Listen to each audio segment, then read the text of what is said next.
Assalamualaikum warahmatullahi wabarakatuh. Bismillahirrahmanirrahim. Alhamdulillahirabbil alamin. Allahumma shalli ala sayyidina Muhammad wa ala alihi wa sahbihi wa sallim, amma ba'd. Bapak hadirin jamaah Masjid Sunda Kelapa, pada serial Tazkiyatun Nafas pada malam hari ini akan saya ambilkan satu tema tentang ma yu'inuka ala jalla'il qulub. Artinya apa, faktor-faktor apa yang membuat hati Anda bisa cemerlang. Kemarin kita mencoba mengendalikan, membersihkan nafsu kita. Nah, sekarang memulai kita untuk tathhirul qulub, menyucikan hati. Jadi kita kalau habis wudu biasanya berdoa, Allahumma ja'alni minat tawwabin. Ya Allah, jadikanlah aku tergolong orang-orang yang taubat. Orang yang taubat ini masuk dalam tazkiyatun nufus. Ya. Waj'alni minal mutatahhirin, jadikanlah kami orang-orang yang menyucikan. Inilah yang disebut tathhirul qulub, menyucikan hati. Nah, baru waj'alni minal mutatahhirin waj'alni min ibadika sholihin, jadikanlah kami tergolong hamba-hambamu yang saleh, yaitu orang yang mewujudkan amaliyah setelah tazkiyatun nufus dan tathhirul qulub. Itu adalah orang-orang yang saleh. Bapak Ibu sekalian, jadi betapa banyak ya amaliyah kita yang kita lakukan, tapi barangkali kita juga perlu sedikit merenung, karena renungan al-fikrah itu sayrul qulub fi mayadinil aghyar. Merenung itu, renungan itu sendiri adalah kendaraannya hati. Hati butuh tour, hati butuh traveling di alam nyata, alam dunia ini. Tapi kalau kendaraannya tidak bagus, ya tentu tidak jadi berangkat, tidak jadi menemukan apa yang diinginkan. Nah, kendaraan hati ketika melihat dunia ini, alam nyata ini, itu kendaraannya adalah renungan, bukan lamunan, bukan khayalan, bukan sesuatu yang imajinal, yang imajinatif ya, yang apa itu berimajinasi, tapi renungan al-fikrah yang di Al-Quran banyak sekali ya, la'allakum tatafakkarun, supaya kita merenung itu. Hati kita ini butuh. Sebab apa? Hati kita ini sebenarnya tidak suka dengan aghyar, dengan dunia seisinya ini tidak suka hati kita. Baru dia terhibur hati kita kalau diajak tur oleh renungan. Apa kemudian kecintaan hati dibalik tur renungan tadi? Ya, dia melihat pertama kali hati mendapat perintah, ulinzuru madza fis samawati wa ma fil ardh.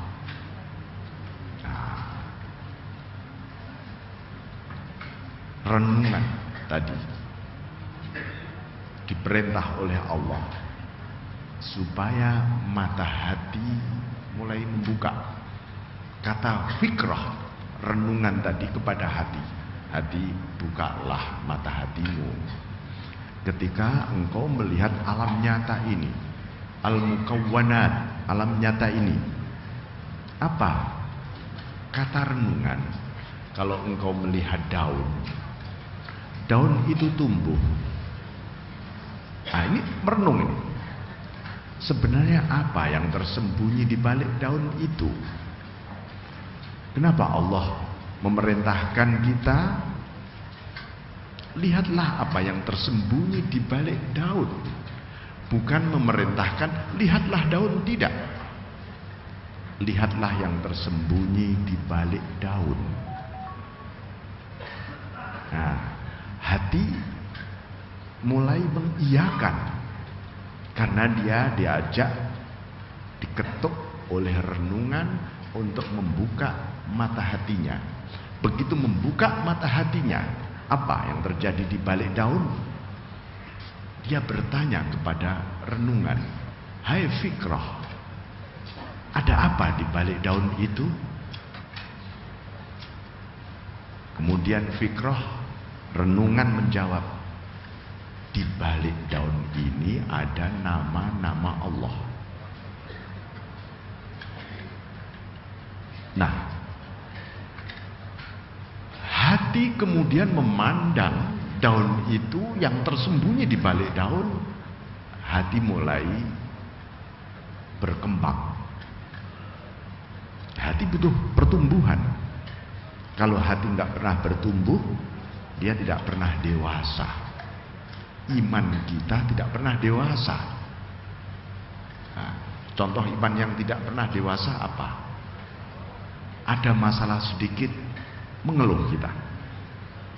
Aduh, ada masalah sedikit, aduh. Itu seperti anak kecil. Anak kecil itu belum dewasa. Kegigit nyamuk, nangis dia. Lapar sedikit, nangis. Haus sedikit, nangis. Karena memang belum dewasa dia. Hati kita kalau belum dewasa juga begitu. Nah, ada dunia ini kan penuh problem.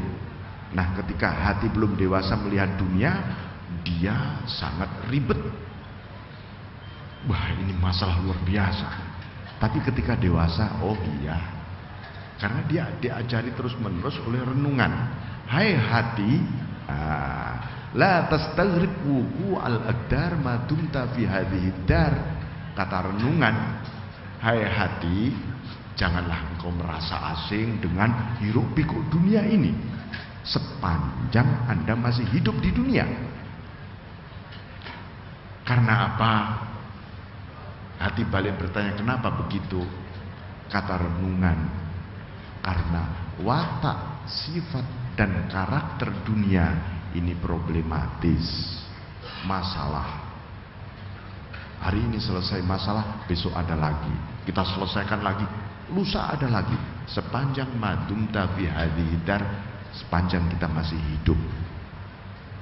Nah, dari sini ada empat proses supaya hati kita terus menerus terang, cemerlang. Karena ini kita perlu mohon. Pertama kali kita perlu berdoa kepada Allah.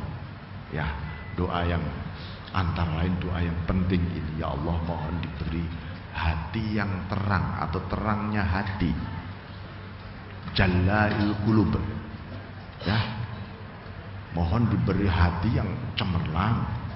Kalau hati tidak cemerlang, kita bisa merasakan kita mulai stres, mulai ribet, mulai sumpek, mulai melihat hal-hal yang baik menjadi sesuatu yang tidak baik. Menurut, karena apa? Karena hati kita benar-benar dipengaruhi oleh nafsu kita. Nah, ini, maka pertama yang mesti dari renungan tadi akan muncul jalaul qulub, ya, proses mencemerlangkan, membeningkan hati. Hati ini harus bening terus dan harus menjadi tekad kita. Ya Allah, semoga selama hidup sisa hidupku ini sampai mati nanti, supaya hatiku bening terus.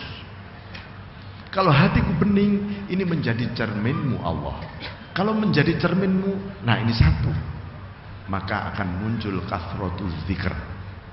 Hati akan banyak berzikir terus, dan zikir itu harus juga menjadi bagian dari tekad kita, ya.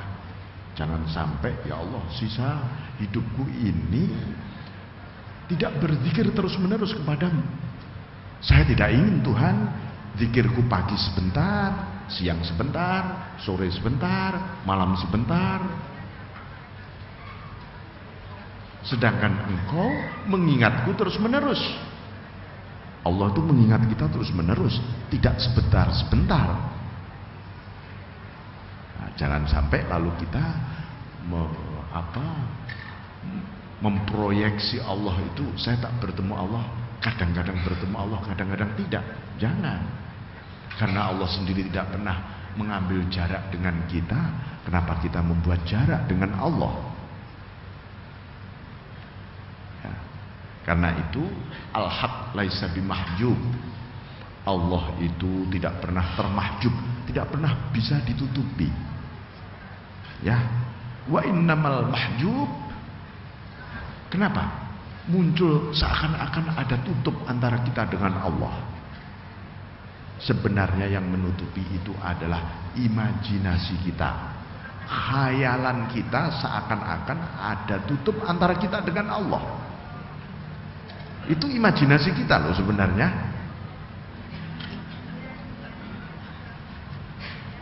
Bukan beneran, bukan. Makanya ini kalau hati kita mulai bening, kasratul zikr akan muncul dengan sendirinya.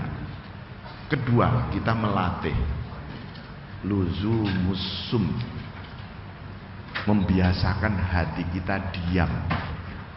Hati kita diam. Hati ini kalau bisa ada rekaman yang bisa merekam hati kita, mungkin semua orang kelihatan seperti orang gila semua. Ya, orang gila itu ngomel aja tuh di rumah sakit gila itu. Itu karena apa? Karena dia nggak bisa menahan hatinya, menahan yang ada di batinnya. Kita ini ya tidak terdengar ngomel karena bisa menahan. Nggak taunya kalau didengarkan, oh itu bapak itu, ibu itu lagi jalan tapi sebenarnya sedang bicara itu sepanjang jalan. Kita belajar diam. Awalnya mungkin diam lesan kita, lama-lama diam hati kita. Rasul itu mengajarkan kul khairan aw liyasmut. Kalau pengen bicara yang baik, kalau pengen bicara yang baik, maka yang dibicarakan harus sesuatu yang benar. Kalau membicarakan sesuatu yang benar, harus disampaikan dengan cara yang sabar. Ya, itu bergandengan watawasau bil haqq watawasau bis sabr. Kalau Anda ingin berbicara yang baik dan dengan yang sabar tadi bergandengan, maka ketika Anda mau berkomunikasi dengan siapapun, kembali saya ingatkan harus ada rasa nuansa rahmah. Fatima rahmatin minallahi lintalahu. Maka rahmat Allah itulah yang membuat Anda lemah lembut kepada siapa saja, kepada orang yang Anda ajak bicara.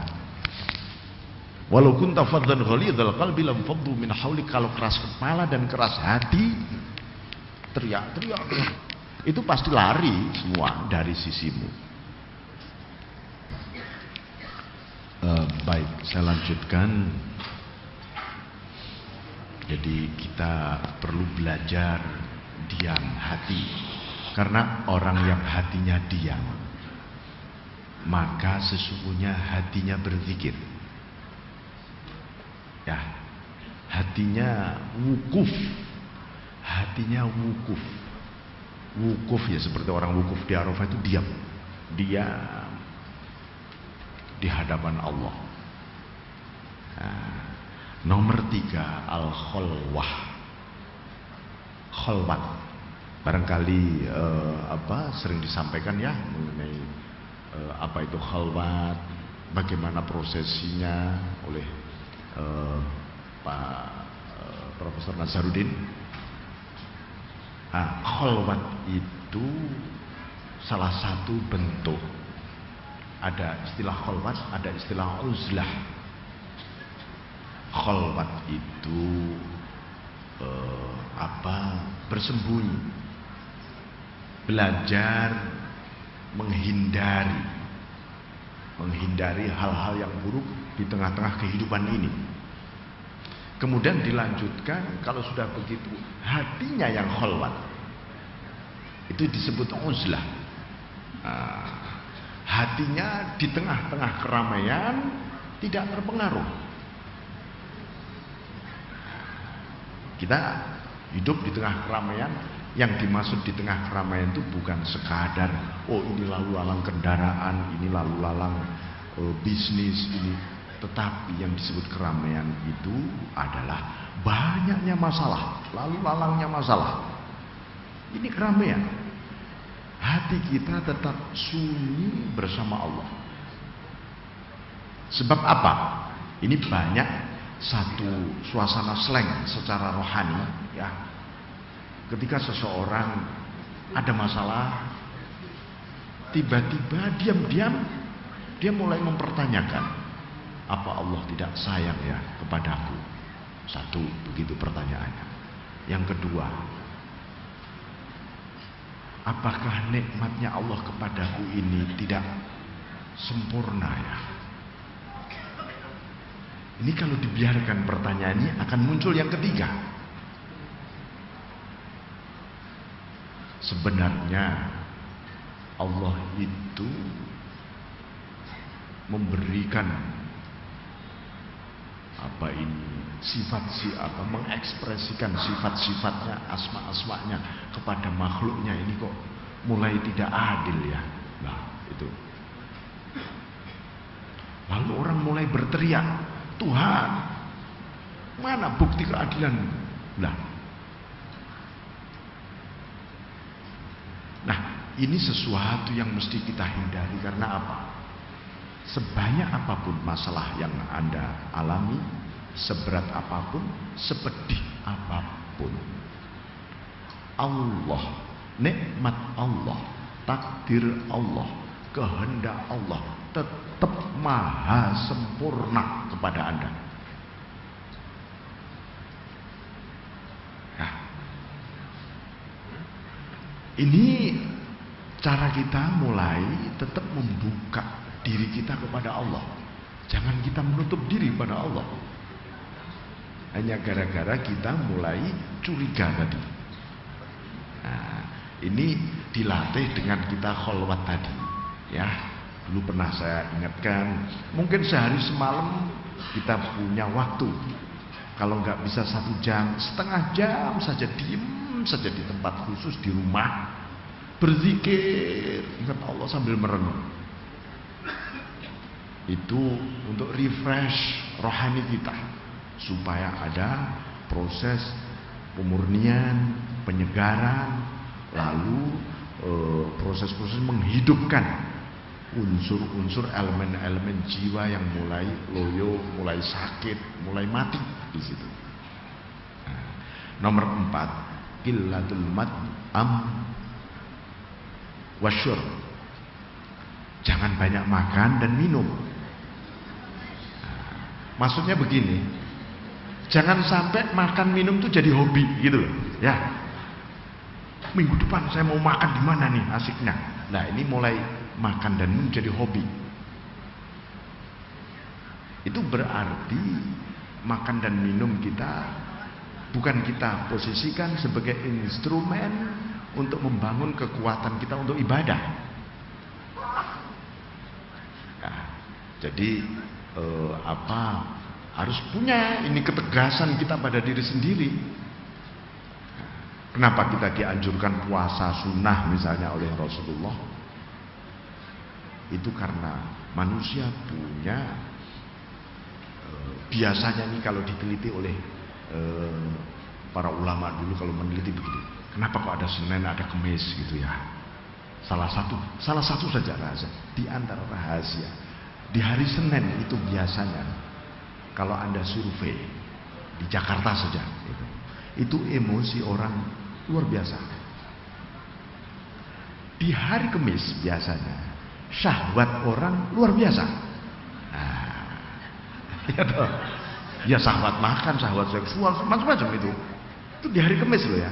Makanya kalau Rasulullah sampai menyebutkan, ini kalau malam Jumat suami istri berkumpul ini dapat pahala besar. Itu memang hari Kamis luar biasa. Itu. Makanya sampai disunahkan kita itu menahan diri puasa. Nah, itu di antara rahasia, masih banyak berjuta-juta rahasia yang kita nggak ngerti. Tapi paling tidak, ini proses-proses seseorang harus mulai belajar melawan diri sendiri ini, ya.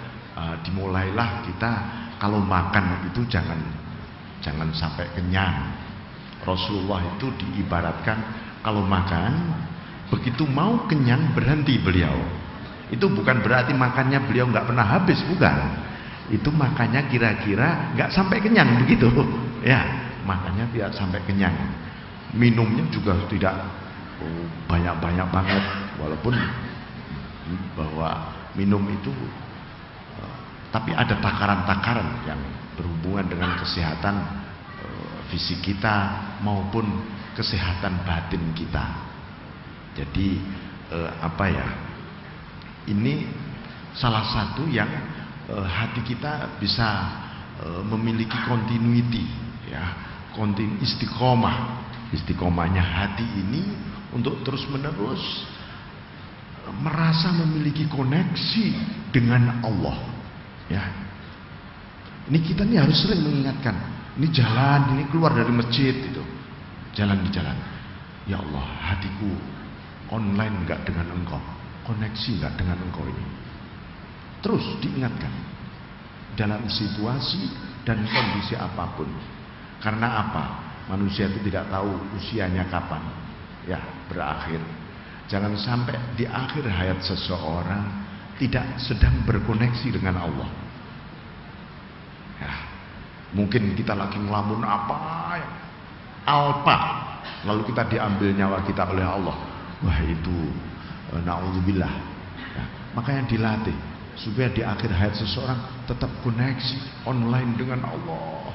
Ini namanya husnul khotimah yang sesungguhnya. Ya, husnul khotimah yang sesungguhnya seperti itu. Kemudian ada satu kalimat saya kutipkan dari Ibnu Athaillah, luar biasa ini.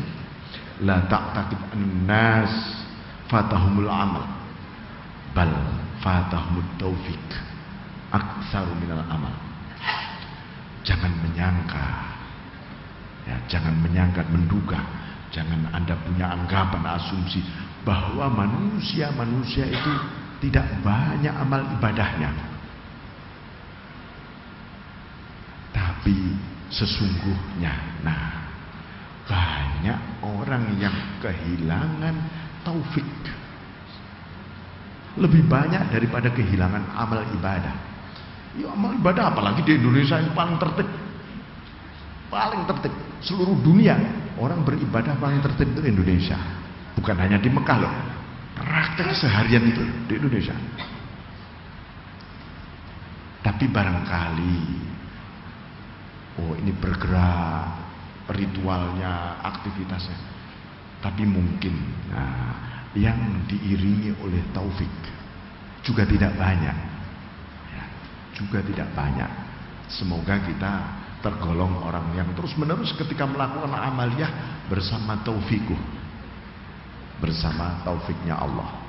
Karena itu ada satu kalimat yang begitu indah dari beliau, ya, manusia lebih butuh pertolongan Allah ketika sedang beribadah dibanding ketika sedang maksiat.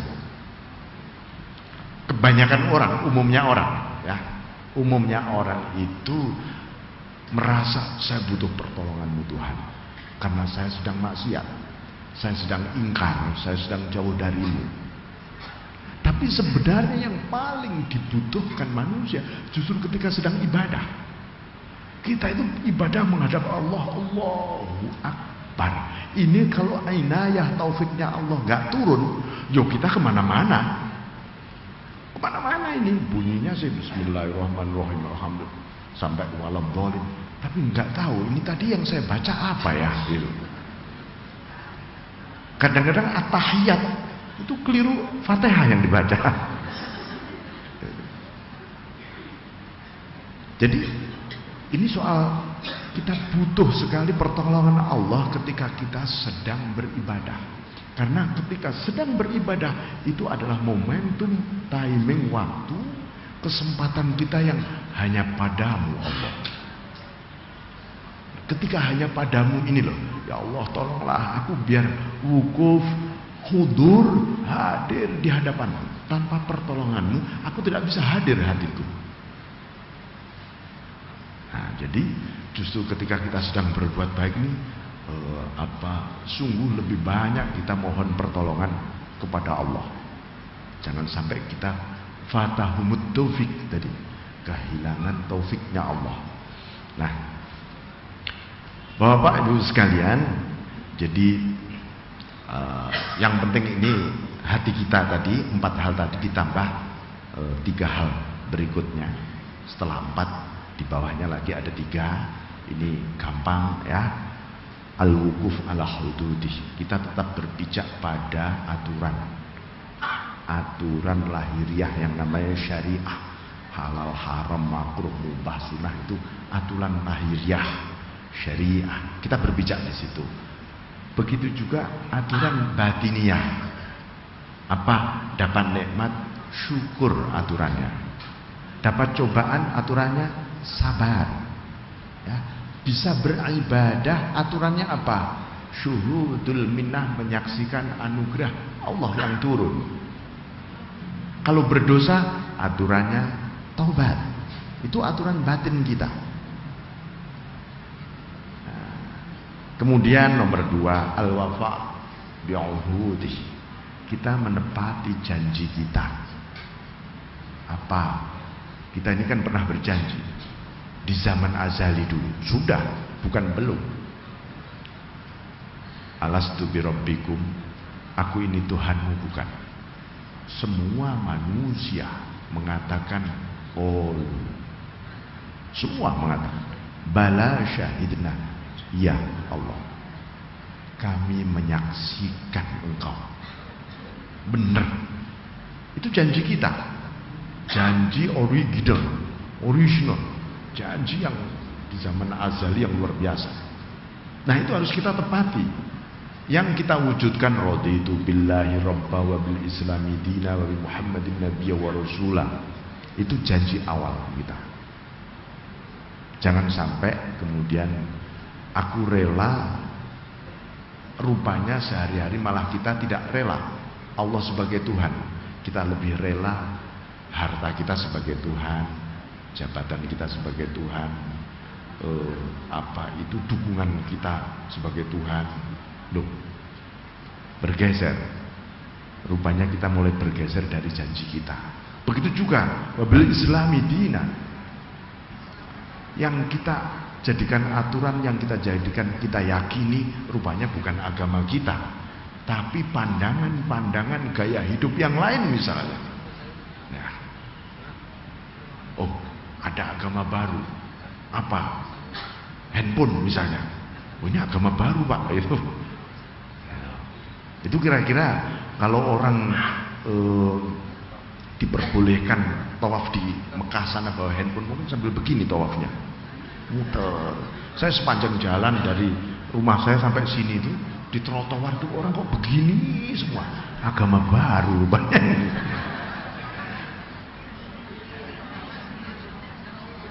Jadi Nabi Muhammadin Nabi wa Rasulah, Kanjeng Nabi Muhammad itu panutan.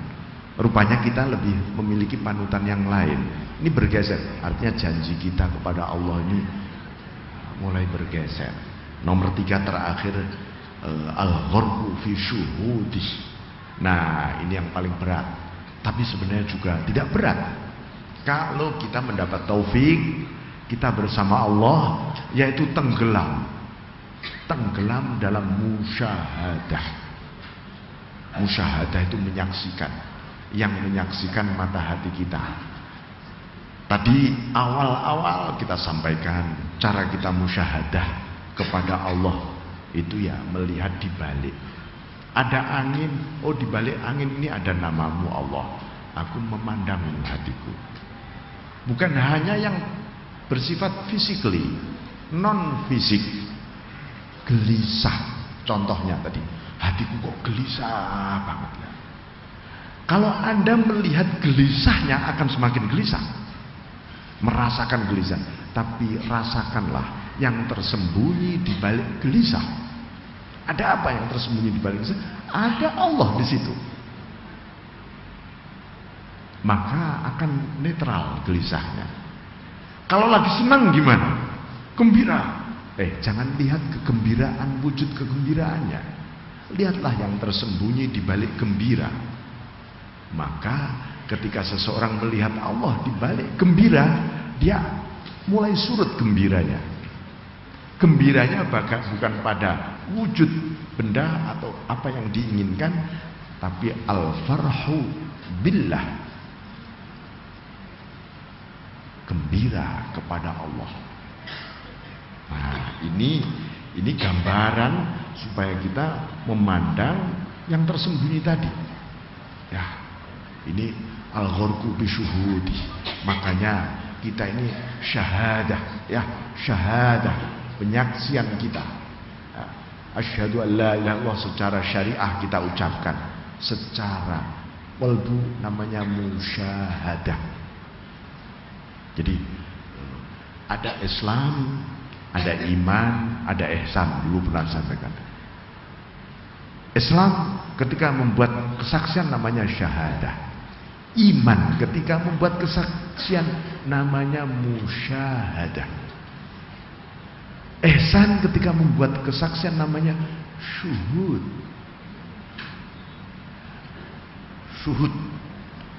Syuhud itu orang yang nggak bisa berkutik mata hatinya, mata batinnya, kecuali dia fa'ainama tuwallu fathamma wajhullah. Kemanapun mata hatinya menghadap Allah saja. Syuhud ini, syuhud. Nah, makanya kita ini terus mengingatkan, astagfirullahaladzim, engkau. Ini namanya al-ghurqu bisyuhud atau al-ghurqu bisyuhudi. Syahadah kita, musyahadah dan syuhud kita. Nah, ini Bapak sekalian, Ibu, mungkin kita buka pertanyaan, diskus. Ada beberapa menit, silakan.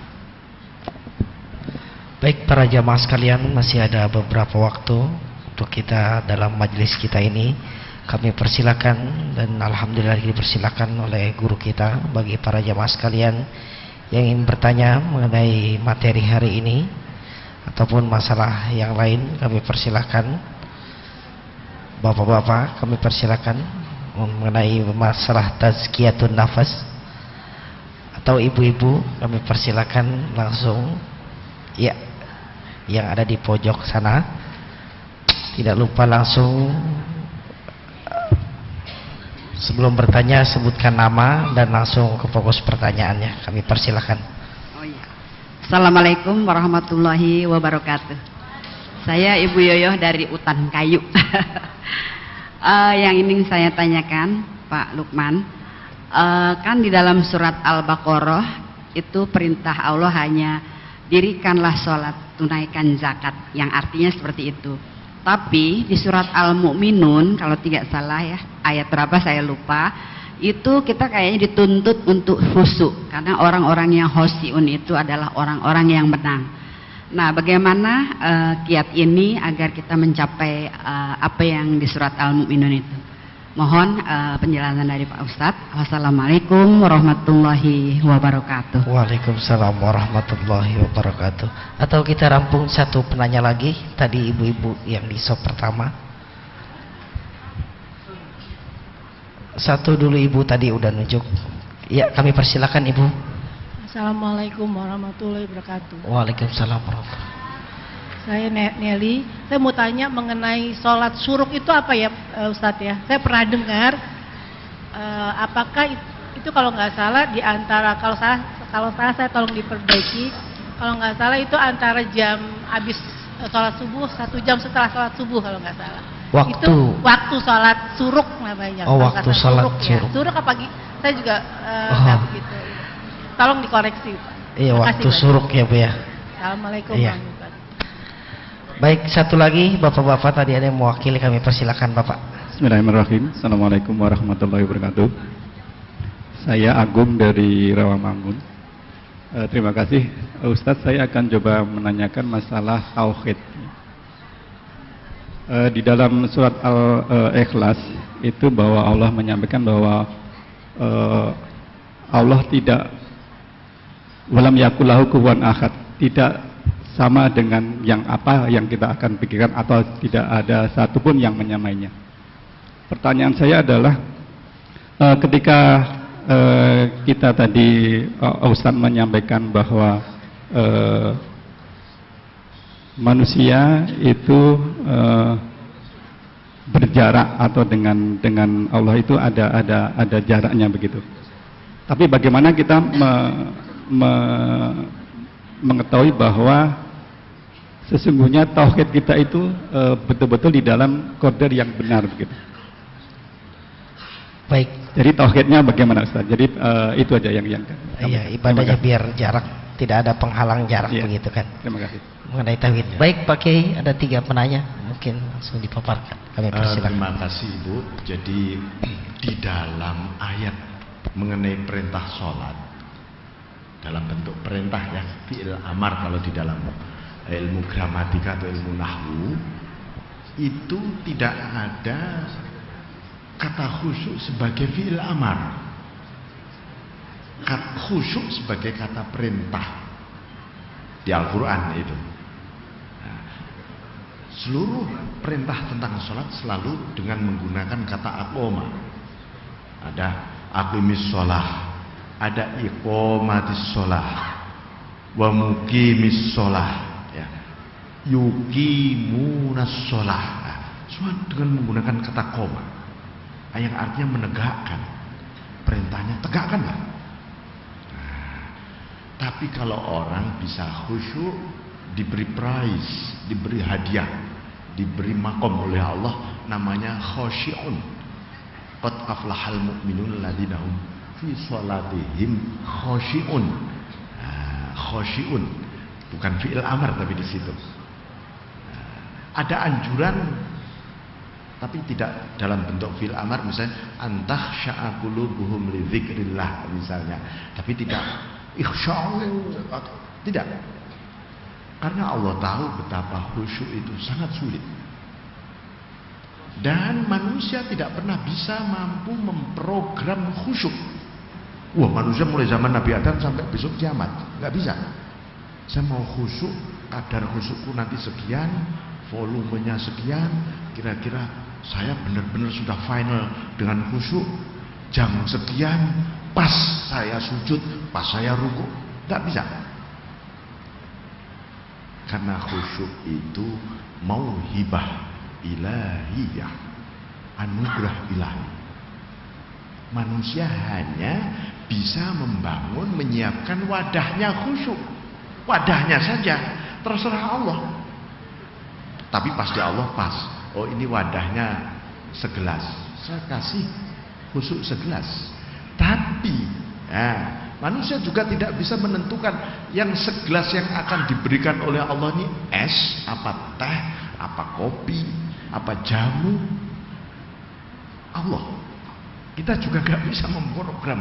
Nanti saya menyiapkan wadah ini, nanti khusyukku pasti yang rasa yang seperti ini.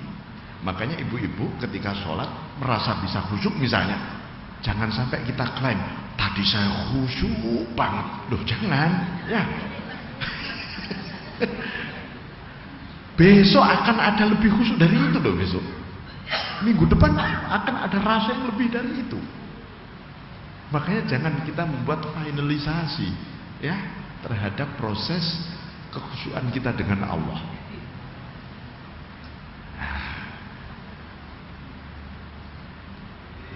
Apa itu? Jadi bagaimana kembali bahwa kalau kita siapkan saja diri kita menghadap Allah Ya, hudur, hadir. Jangan lupa ada ridho dan tawakal ketika beribadah. Orang menghadap Allah harus dengan hati yang rela. Jangan dengan hati yang dipenuhi oleh nafsu. Nanti tidak diterima oleh Allah. Kamu menghadapku jangan dengan nafsu lah, gitu loh. Kira-kira begitulah, gitu ya. Loh, saya sudah sholat, sudah benar, sudah ini, ya Allah kok belum khusyuk ini. Tetap harus ridho, ya Allah, aku ridho saat ini belum engkau khusyukkan. Ridho, ya Allah. Malah itu dibuka oleh Allah. Tiba-tiba dibuka itu nanti. Tiba-tiba kita jadi hadir banget rasanya. Karena ridho, harus ada ridho. Nah, itu. Jadi jangan ngotot juga menghadap Allah itu. Ya, itu. Kemudian ibu tadi syuruk, salat syuruk, para ulama menyebut ada dua. Satu itu bisa disebut salat duha, juga bisa disebut salat syuruk. Waktunya sama, yaitu ketika terbit matahari syuruk, kira-kira diperkirakan 2 meter lah, 1 tombak kalau orang bilang dulu ya. Matahari diperkirakan kira-kira 2 meter begitu ya kelihatannya. Nah, itu kita disunatkan sholat syuruk atau dimulainya sholat duha. Silahkan nawa itu sholat syuruk boleh, nawa itu sholat duha boleh.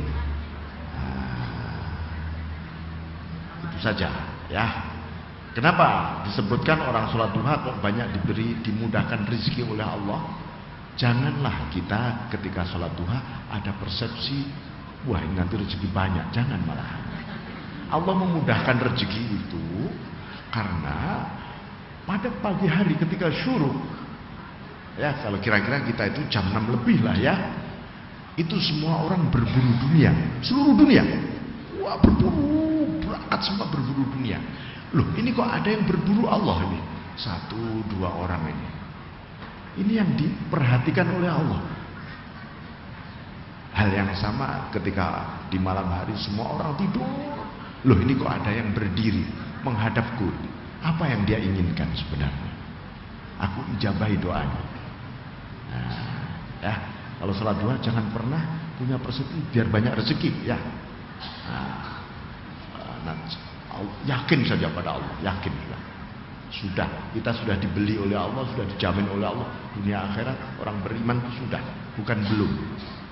Kemudian bagaimana bertauhid yang benar, ya, bertauhid yang benar. Jadi kalau kita itu sebenarnya Allah al-muhit, muhitun bikulli syai'.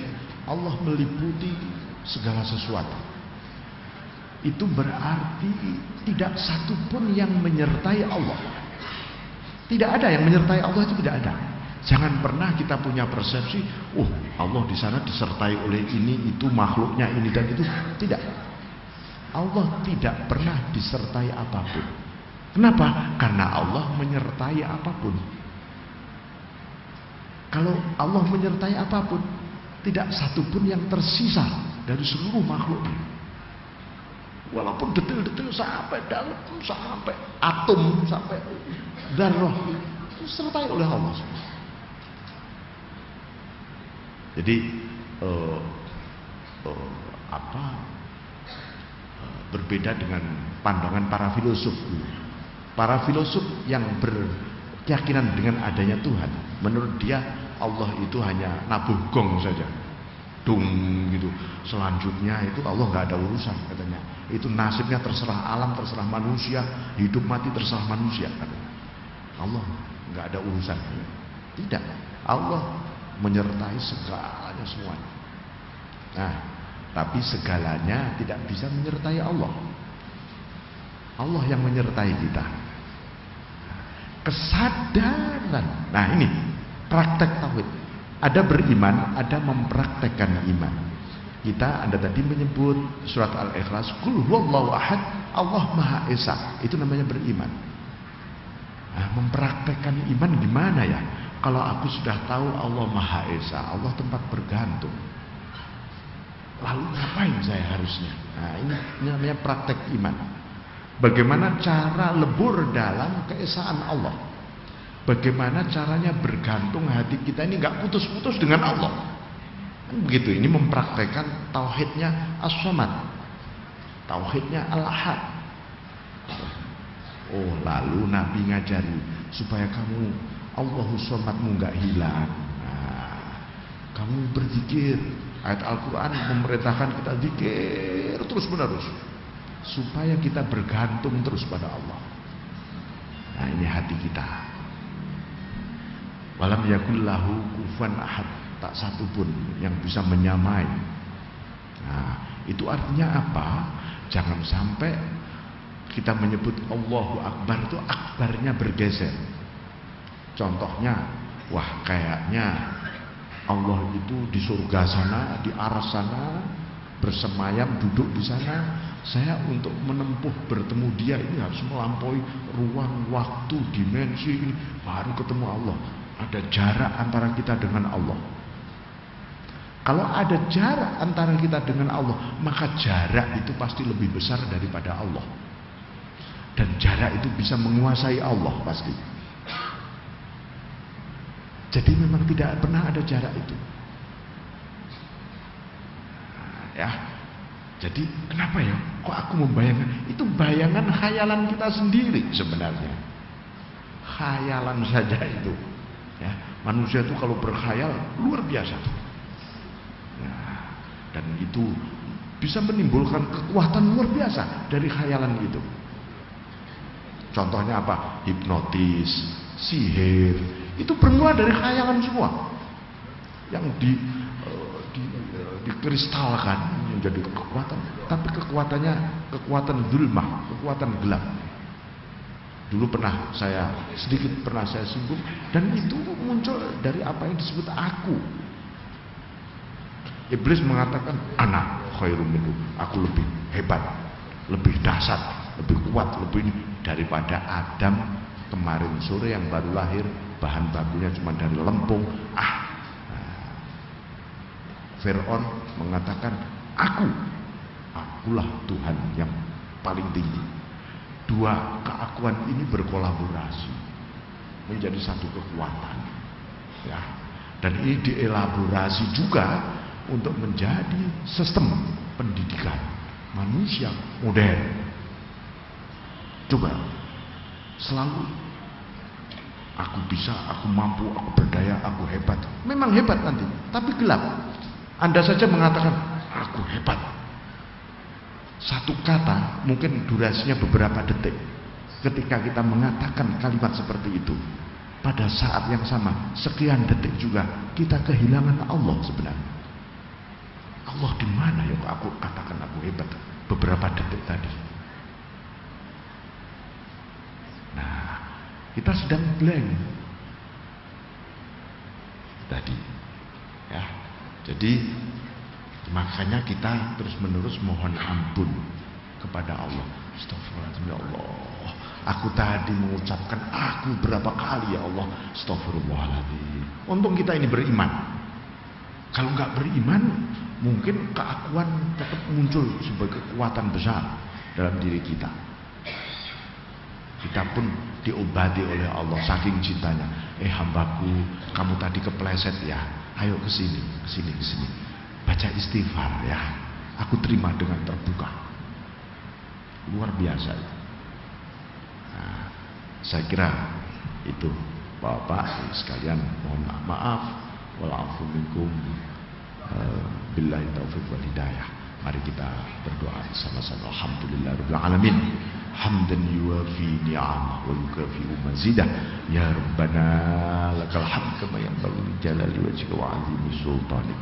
Allahumma shalli ala sayyidina Muhammad salatan tunjina biha min jamil ahwali wal afat wa taqdilana biha jamil hajat wa tutahhiruna biha min jamil sayyi'at wa tarfa'una biha a'la darajat wa tuballighuna bi rasulillah jamil khairat hayat wa ba'dal mamat wa tsabbit qulubana bil iman wa nawwir qulubana bi nuri hidayatik kama nawwartal ardu bi nuri syamsik abadan abad rahman rahimin wa sallimna fid dunya wal akhirah wa nas'aluka ar-ridha wal afiyata wal maghfirah wal barakah wal manfaah fid dini wad dunya wal akhirah. Rabbana afrigh 'alaina sabra wa tsabbit aqdamana wa ansurna 'alal kafirin. Rabbana atina fid dunya hasanah wa fil akhirati hasanah wa qina adzabannar. Sallallahu ala sayyidina Muhammad subhanahu wa ta'ala. Al-Fatihah.